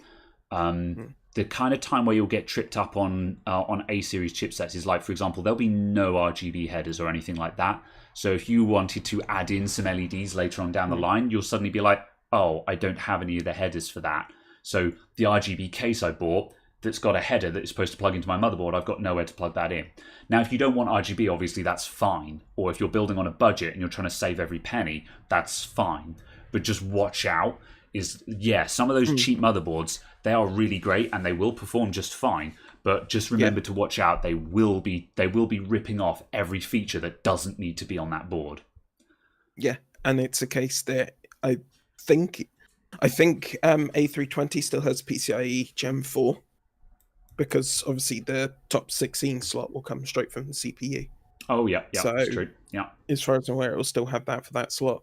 So depending on exactly what your setup is, you could end up with something completely bonkers and utterly mad, where you've got some £60 motherboard, the cheapest possible graphics card running through a 16 slot through your PCH, and then 4 M2 SSDs all on some Ryzen card in the top slot, because you wanted blazing fast storage. Oh yeah, that's a good point. Is just number of M.2 slots on the A series as well. It's like, yeah, you can use Ryzen boards, but like, do you really want to? And like, I think they've all got at least one. They've got at least one. I would want 2 on a modern motherboard, just because I want to buy a 1 terabyte SSD for the build. And if you're really trying to strip down the cost, you might put a 500 gig SSD in there. Either way, the chances are you might want to put a second M.2 SSD in there later on down the line, and it's kind of sucky if you don't have an extra slot to do that. I really like boards that have got at least 2 M.2 slots. I don't think you need more than that. I think if you're running more than 2 SSDs, you probably want to consolidate, or you might be able to just sell off your small SSDs or something like that. But I think 2 is reasonable. And also, I think you can buy a motherboard with 2 M.2 slots on it for not much extra. Like, if you were going for the cheapest of the cheap motherboards, then sure, just go for a single one. But like, you might find that for another £20, you can get a cheap B550 or even just a B450 board. Because obviously B450 is still fine as well. Oh, absolutely. But it's kind of the case that it's boards just, with 2 slots. I like that. I like that A520 actually seems reasonable in the sense of, there's actually a reasonable cost on it. They've actually reasonably good boards, things like that. So yeah, I'm pleased that there's actually a point to them, and you don't just kind of look at them and go, "Oh God, that's horrid." Yeah. So certainly, I'm also thinking from the point of view of more of office boxes. From the point of view of office boxes, they aren't going to be complete garbage. Yeah, that's true. Yeah, that's also why I like them. Yeah, I built an office box recently that has only just gone out to a customer, and I'm hoping that the feedback from it is going to be good. That was an A320 motherboard, I think, but again, it had an M.2 SSD in it, and I stuck it was we were going cheapest of the cheap, and I put an Athlon 3000 in it. So. Yeah. However, around the desktop, it was a pocket rocket. Oh no. Yeah, sure. It's not going to stand up to power user stuff, but it was going to be used by one. This was like this is going to be like office computer for grandma kind of thing. That's what we're dealing with here. But yeah, as I say, just with an M.2 SSD in it, these things do go quick, and you can make a really cheap, small, quiet computer. So, was the processor really that much cheaper though than something like a 3100 or like a 20 or like a 2400? The Athlon 3000 is like £50, 50. So yeah. Also, I had one in stock that I wanted to get rid of. Yes. But the point is, The point is, I sold this poor grandma. The point is, you can build like that. And the thing, don't get me wrong, I wasn't deceiving anyone here. I said, the customer came in, they said, we need a computer for grandma. We want cheap. We want dirt cheap. So I gave them dirt cheap, and I said, this is dirt cheap. And they were absolutely. Like, we understand that, just to make sure we're clear here. I didn't sell someone a gaming rig with a Athlon 3000 in it. So are you sure you're not eBay Germany? Yeah. Or just Facebook Marketplace. It's a quad core 3 gigahertz. That makes it 12 gigahertz, right? So y'all know what I'm talking about. Someone asked about the B550 Aorus Elite as a potential motherboard because it's £140. I have not read reviews on it, so I would check reviews because I've been caught out by boards that I haven't read reviews on. However, at face value, that looks like a good board. The B450 Aorus boards I had a bad time with. However, that B550, it looks like it's got a nice shiny VRM on it. I haven't looked into exactly, like that's definitely got phase doubling on it because there's a lot of inductors there. However, even if it's like a 6-phase doubled or something like that, 6 times 2 or whatever, for £140, that looks like a reasonable motherboard. The audio is okay as well. I think that looks like a reasonable motherboard for £140. I would check what... it's also down from 160. I sure as hell wouldn't pay that for it. I would check what Asus's offerings are because Asus motherboards are really good. Quite frankly, I have seen the light. Asus B550, what's available with that? Oh yeah, someone else just said a tough B550. Tough B550 plus, £150 on Amazon UK. Yes, that's a little bit more. However, what's it got? 10 DR MOS phases. That's the thing with the Asus boards. They've got really good VRM. But it's a 3600. It doesn't matter. It'll be fine. And also, the problem is the Asus Tough ones, they've got good VRMs, but aesthetically they're not as nice either. So it depends on what you're looking for. If you want a really strong board, I would get the Asus Tough B550 Plus on this budget kind of thing. However, if you want one that looks really smart as well, that Aorus Elite will do the job, and it looks a lot smarter. It's got the built-in I/O shield and things like that, So yeah. MSI I haven't looked at for a while, but the MSI mortar boards are pretty decent on the whole. So yeah, you can't really go wrong with that. What's the going rate on one of those? B550 mortar. B550 mortar. That's the M. What's the ATX one? Oh yeah, the mortar is the micro ATX. The Tomahawk is a solid board. That's going at 160, so we're starting to get into price creep now. The mortar is a B550M. So it's a micro ATX board. That also looks very nice, but because it's micro, it'll work. But obviously, wrong size of the case. It's up to you how much of a problem that is. Got Wi-Fi on it though. It's not bad. So yeah, the Tough out of the box is lack of an internal USB-C connector. Yeah, a lot of boards are still lacking the internal USB Type-C connector. It's up to you if that's a problem or not. I would like them to have it, but yeah, that one's up to you. I'd say it's a problem. Yeah. Yeah. I think, again, Type-C is in that chicken and egg scenario. We're not going to see Type-C devices until everyone has Type-C on their computer. Yeah, certainly on B550 and X570, I'd expect to see it. It should be there on principle. The cheapest in both all but the cheapest of both variants. Yeah, I agree with that. The Gigabyte X570 Gaming X. I've got one of those in the shop, and it's okay. It does the job. It's just really feature poor, in my opinion. There's not much going on with that board. However, it's the X570 Gaming X is one of the reasons why I don't like the X570 low end. in fact, it's a perfect example of why I don't like the X570 low end, because it's got the X570 chipset.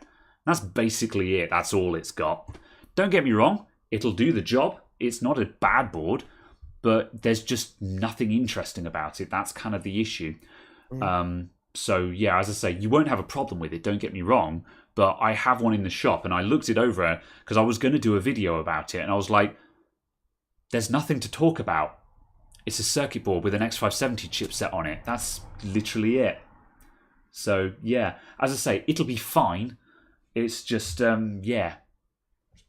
It's one of those boards where at some point with mine, I'll just toss it in a low-end gaming rig that I'm doing for someone, or I'll put it in an office box that needs a strong CPU. You know, something along those lines, I think. So, yeah. Let me see. Oh, yeah. Dominic's come back with the question that I did miss earlier on. Is it difficult to build a business? What does it take to build a customer base?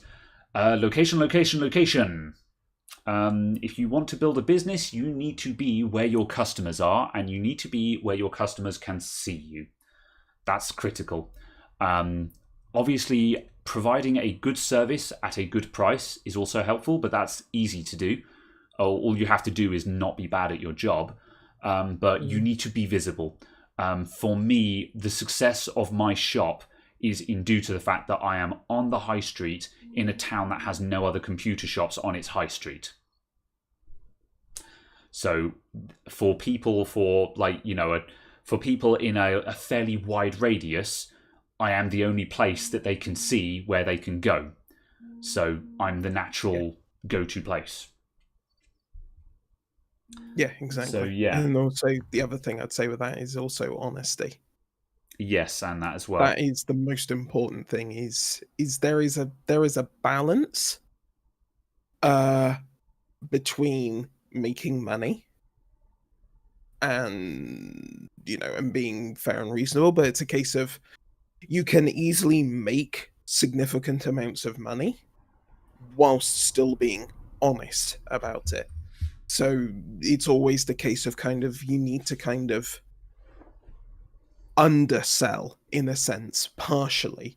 So kind of a case of you could spend this money with me and fix this up. However, it's probably not the best value for money for you.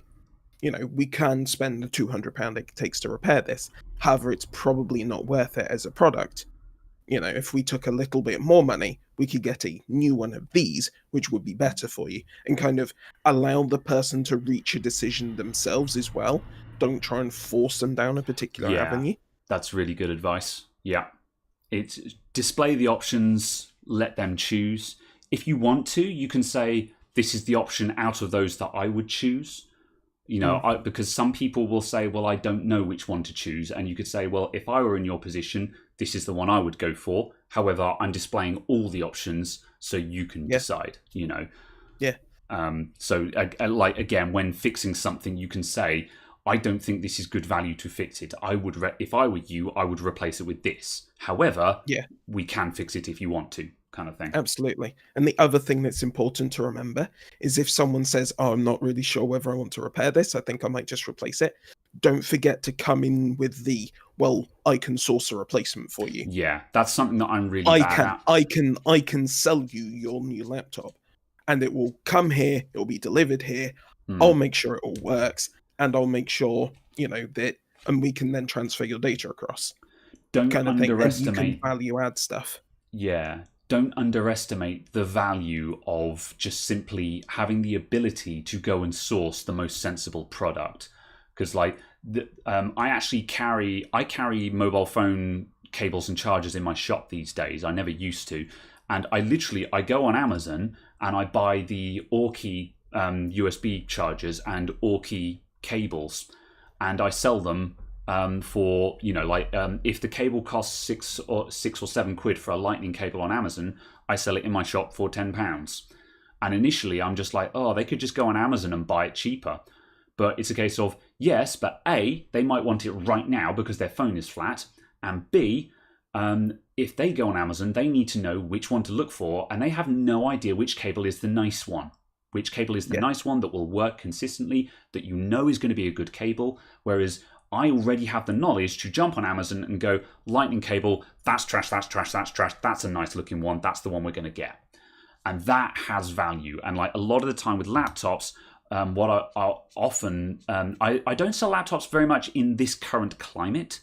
However, like last year, I was selling quite a lot of laptops that were literally just Dell laptops off of Amazon. You could just go on Amazon, you can buy them. And I say to the customer, you can buy this one on Amazon and it will cost you £50 less. I'm going to buy it on Amazon, put 50 quid on top of it and sell it to you. Now that £50 you are paying for the fact that if you have a problem with it, you can come to me. And you're also paying for the fact that I have already located a suitable laptop for you. Or you can go home and you can go and trawl through Amazon for a suitable laptop yourself. You have the choice. However, you're essentially paying me £50 for convenience. You're paying £50 to not have to deal with this and have me just get it for you and hand it over, basically. Yeah. That has value. Yeah, exactly. And don't underestimate. Well, see, the thing is, when you are doing this, a lot of the time you aren't selling a product, you aren't selling a service, you are solving a problem.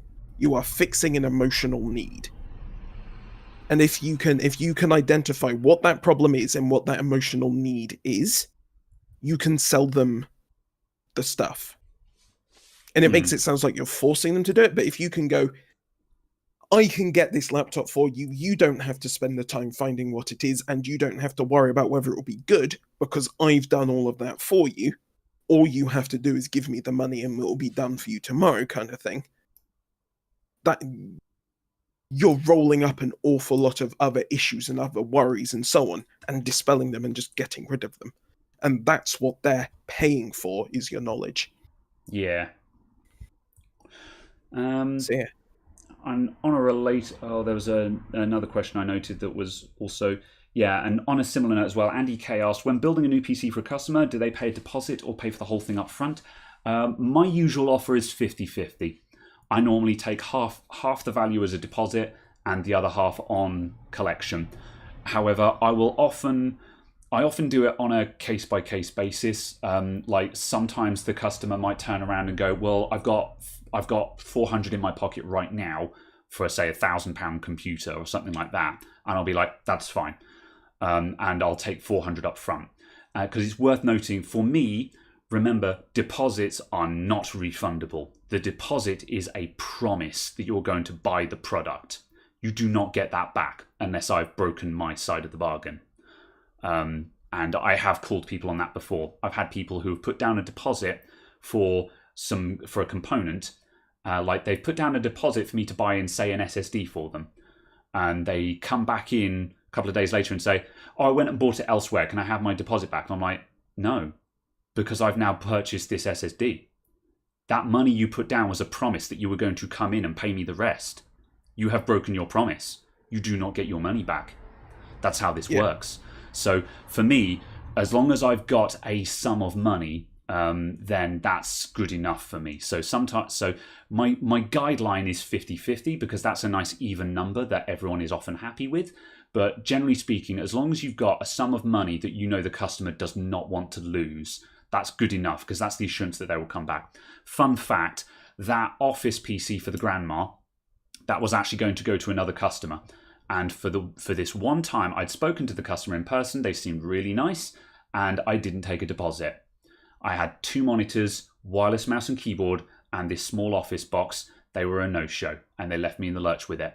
Luckily, I've sold all of it off now and got my money back. However, when I realised that they were not going to get back to me after me sending a couple of emails saying, hi, this is ready to collect. When can we discuss collection and payment?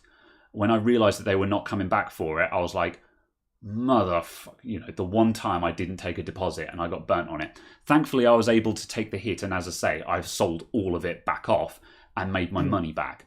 But yeah, as I say, as long as you have something that the customer will actually come back for because they do not want to lose. Because that way as well, even if they don't come back, you keep the deposit. And that way, you've ended up taking the value of that deposit for your trouble of then getting rid of everything. So yeah. It's not unreasonable to ask for full money up front either. when I have been in poorer financial situations, I have said to people before, I'll level with you, I don't have £1,200 on tap to buy all of these components. Can we negotiate payment up front? And most of the time, reasonable customers will be like, "Yep, I'm happy to pay up front. You're a brick and mortar store. You clearly are not going to be able to do a runner without triggering significant legal issues." But also, I've been in this shop for 10 years, and that also builds a good rapport with the locals, kind of thing. People know I've been here for 10 years. They know I'm not going anywhere. They know that when I say, yeah, I want money up front, I'm good for it. Whereas if you're working out your bedroom and you ask for money up front, that's a bit sketchy in my opinion. So it depends as well on the work that you're doing.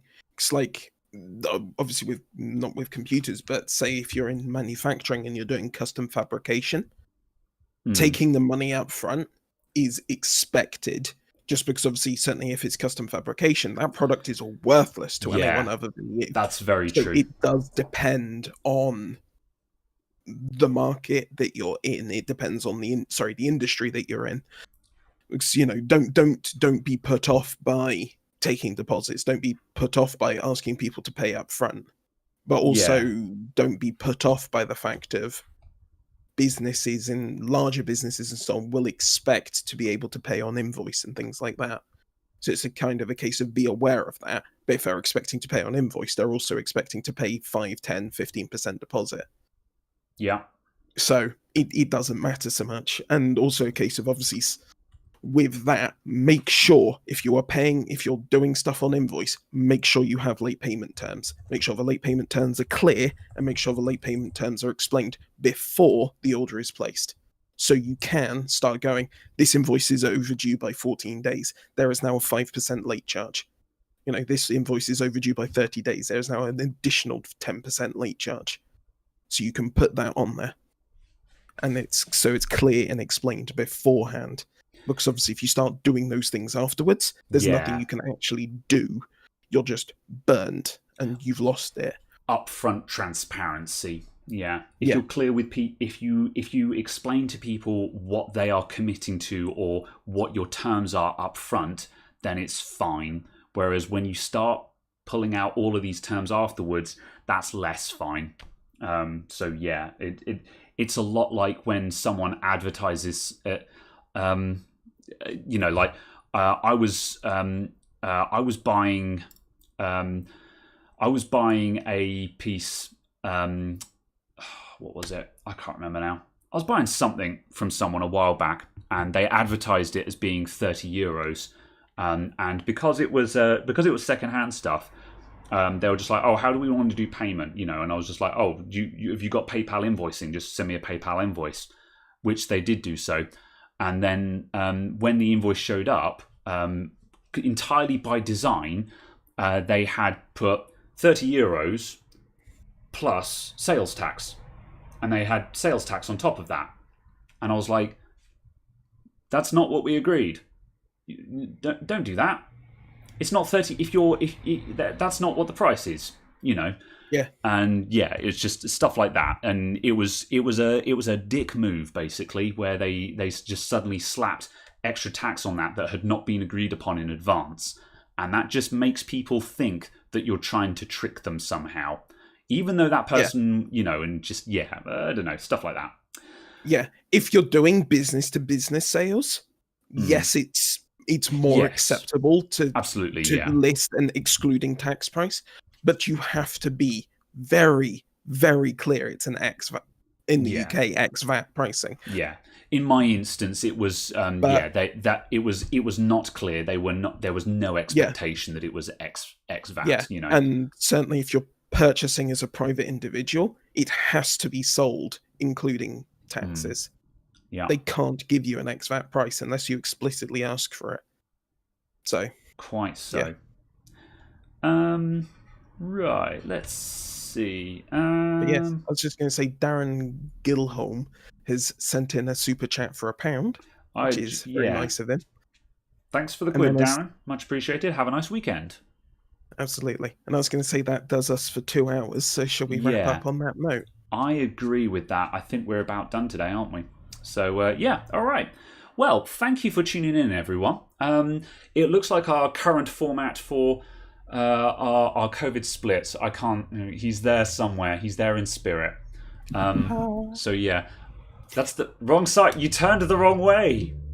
See, the problem is I've got my camera around the wrong way because my monitors are all over here, but on the screen he's over there. So I've been looking right the whole way, and it just looks like I'm sitting with my back to Caradog. So as I say, next week I might have to flip my camera.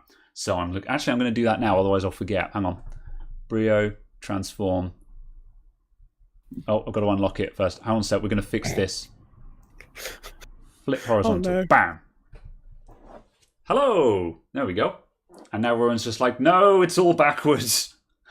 But yeah, that's how we're going to do it now. Right. Indeed. That's it. We're done. Thank you very much for tuning in.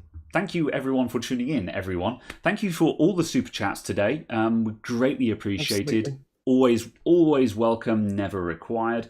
Thanks for all the really good questions we've had today. We will be back next week as usual. Sorry for any of the questions that we missed or didn't get to. The chat moves fast and it's really hard to follow it all while you're talking at the same time. But I hope you all enjoyed it.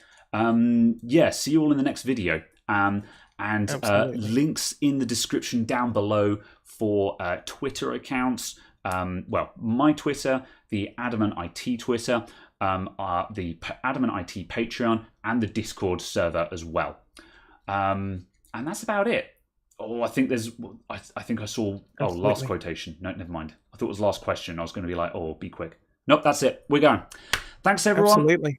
See you all soon. See you around. See you on the Discord. Yeah, Discord. Links in the description down below. See you all soon. Bye, everyone. Bye. End. And we are out.